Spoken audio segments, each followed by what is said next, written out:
This lesson is more about rewriting and defining and working with these. So, again, just going through some basic notation examples today and some of the properties that we have. And you've had this before, but work through a few of these. So start with the power and root functions.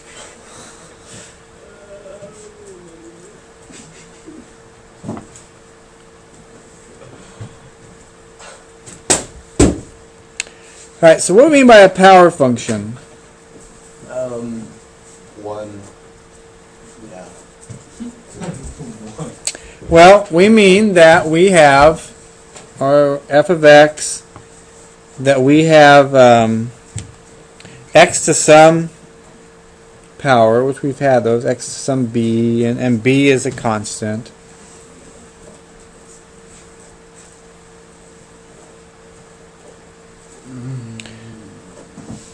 And so b is a constant, and we're going to say b is any real number.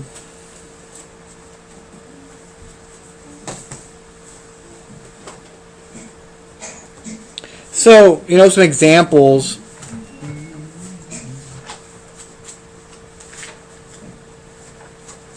We could have, and we've done some, we've had f of x equals x squared, so you've done that before. But we could also have f of x just being x to pi.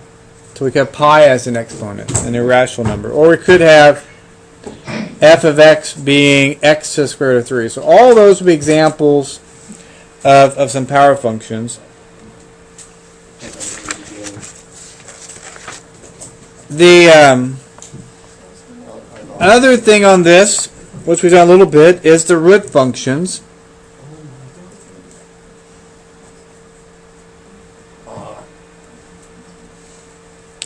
And this is when you have f of x equal to x, and now my power is 1 over n. We'll say where n is some integer.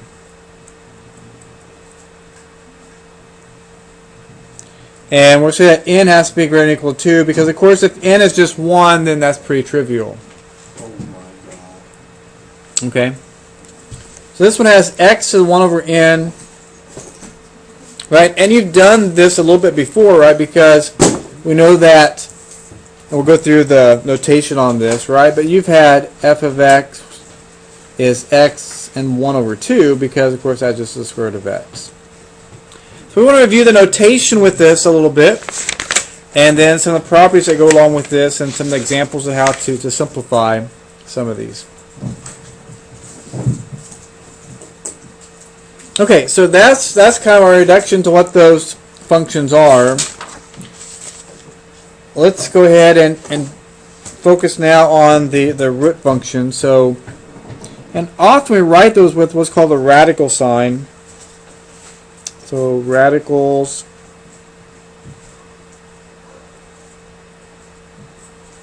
and root functions.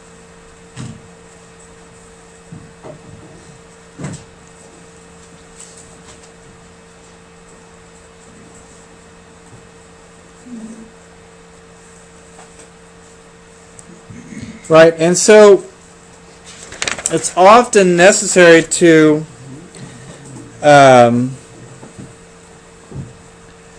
notation. Often necessary to write these from the radical to the rational exponent and back and forth. So we already talked about that. If it's just a square root of x, what is my exponent? X to what power? 1/2. And let's say that I had maybe the fourth root of x. We put the little fourth on the radical. Of course, if it's not written, we assume it's a square root. And that would be x to what power? To the 1/4. And of course, sometimes we combine these and we have the x to a power underneath the radical. Like if I had the fourth root of x cubed. that would be x to what power? Good, 3/4, right? Because the radical, the root itself is always the denominator, and then if I'm taking this to a particular power besides 1, and here, of course, is the first power anyway, so it's 1/4. So that's the notation you need to be familiar with. There are a number of properties. I don't remember if we reviewed these before, but we'll do it again if we did.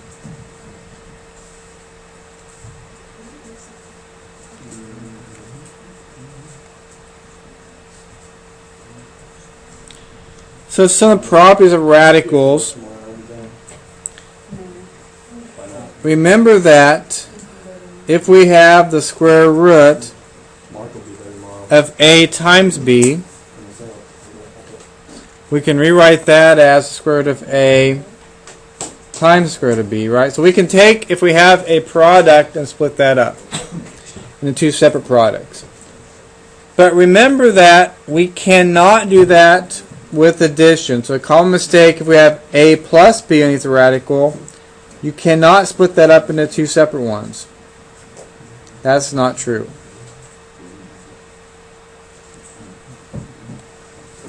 But if we do have a division, we can split that up, right? That's the square root of a or the square root of b. Some very important properties, again, you've had those, but if we have multiplication, we can multiply ones, and we did that when we simplified some of the complex numbers. You know we can't do this. And this is very much related then to the properties of exponents.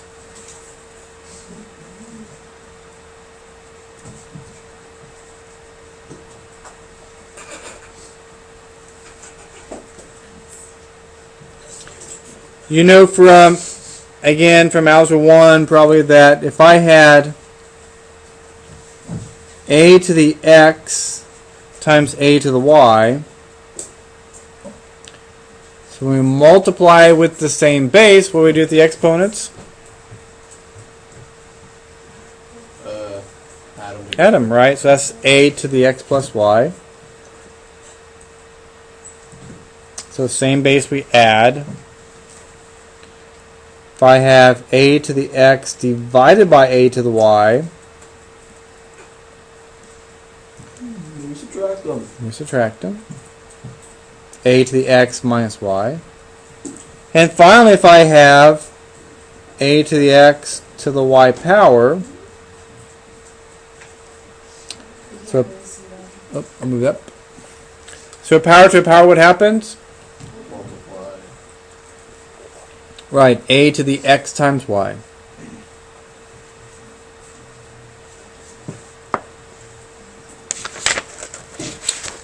Okay, so let's run through some examples where we'll apply this.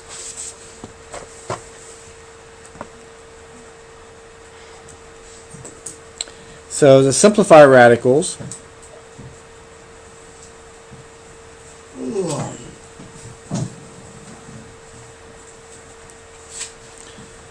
okay, so the first one, I want to, if I have 16 to 3/4 power.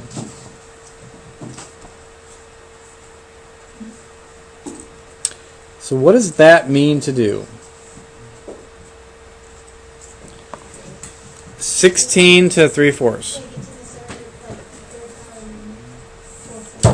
Yeah, in fact, the order doesn't matter. You can do it either way. We could take the 4th root of 16 and cube it, or 16 cubed and take the 4th root. So you may think, which one of those seems easier to do? So that'd be the same, right, as the 4th root of 16. And that would all be cubed. Or I guess we could cube it and do the 4th root of that answer. But this is pretty easy because what's the 4th root of 16? That'd be 2. So the answer, this would be 2 cubed, which would be 8. Or, like I said, we could take the 16 and cube it and take the 4th root of that answer. Let me think. I probably need a calculator for that. What's 16? So 16 cubed is a 4,096.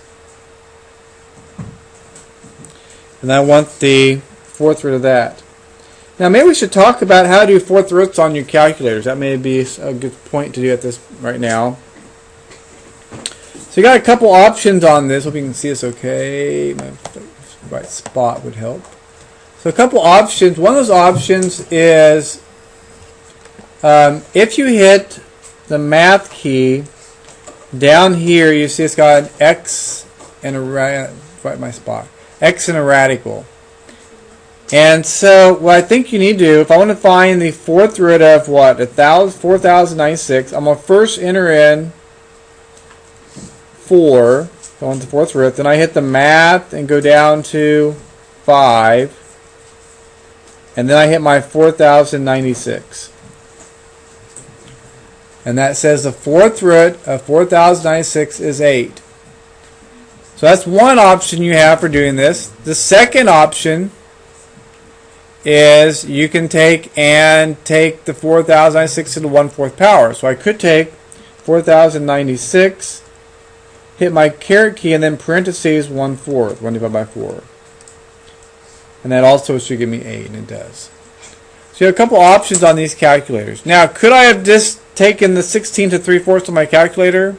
Actually, I could, right? I could do that. This allowed me to print the caret key, 3/4 in parentheses, make sure it's in parentheses, and I get 8 as well. But make sure you can take this apart because that will be possibly important for different, not numbers, but if we had expressions. So this is both ways is equal to 8. I'll get this zoom back. Okay, number 2.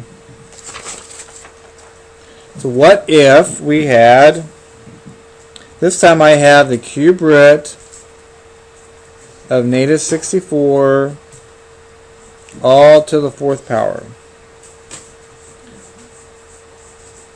Now, can I take the cube root of negative 64? And I can, right? Because it's an odd. So, again, if I can't think of what that is, I do have, I think, a separate, on the math one, you have a separate cube root.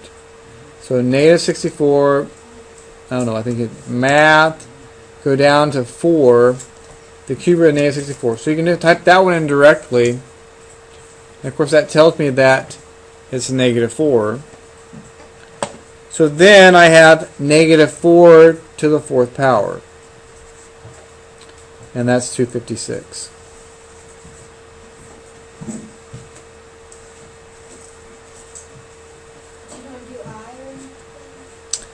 Yeah, so this one, remember, because it's an odd root, there would be no imaginary component to that. If it was an even root, we could possibly have imaginary components. I don't think you have any, I don't think you do on the assignment of anything that's going to have an even root. Let's do one more number, so we're going to switch to the expressions. If I have negative 125 to the 2/3 power,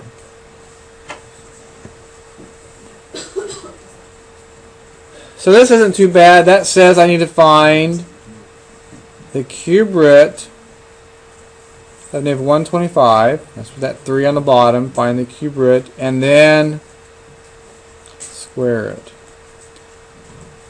So what would be the cube root of negative 125? Be negative 5. And square that. So this would simply be 25.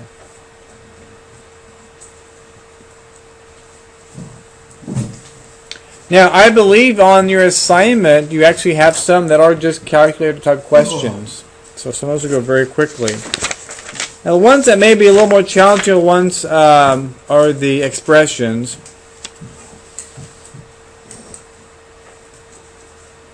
So I'll end with this today. This is simplifying expressions.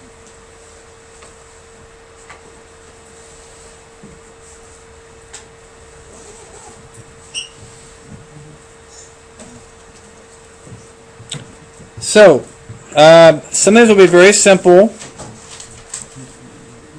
And we may have to rewrite these.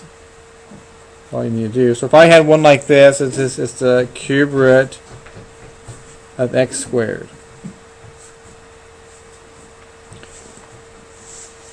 What would I rewrite that as?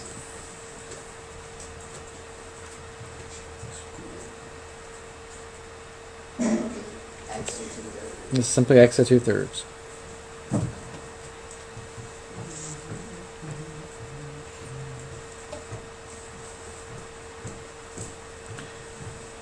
The fourth root of z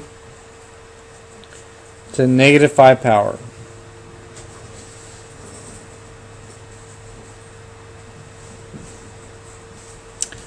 That would be the same as, right, that the fourth root of z would be z to the 1/4 power, all to negative 5th. But if I have a power to a power, what do I do? 5 times 1/4. So that would be negative 5/4. And then, yeah, we don't like to leave negative exponents, so we can always make those positive by moving it from the top to the bottom. So 1 over z to the 5/4.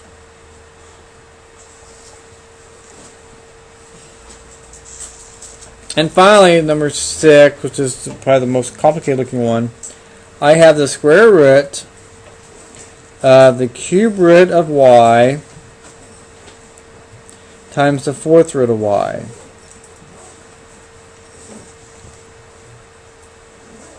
Okay, so where do I start with this? Yeah, we probably should go ahead and start with this underneath this radical. We can rewrite these as rational exponents. So the cube root of y is actually y to what power?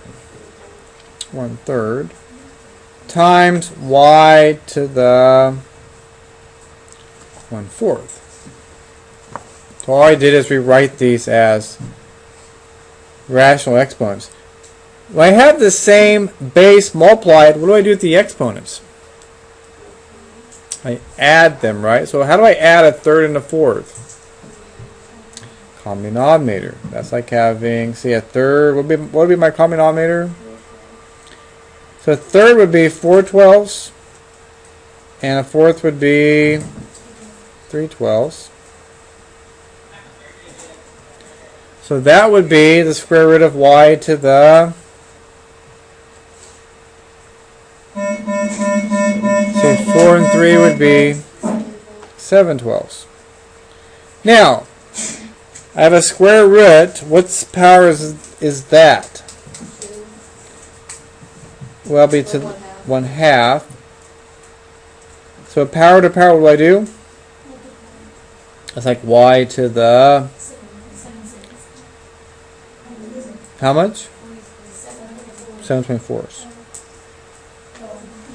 And that's my final answer. So I've gone from this, right, this with radicals to this with the exponents.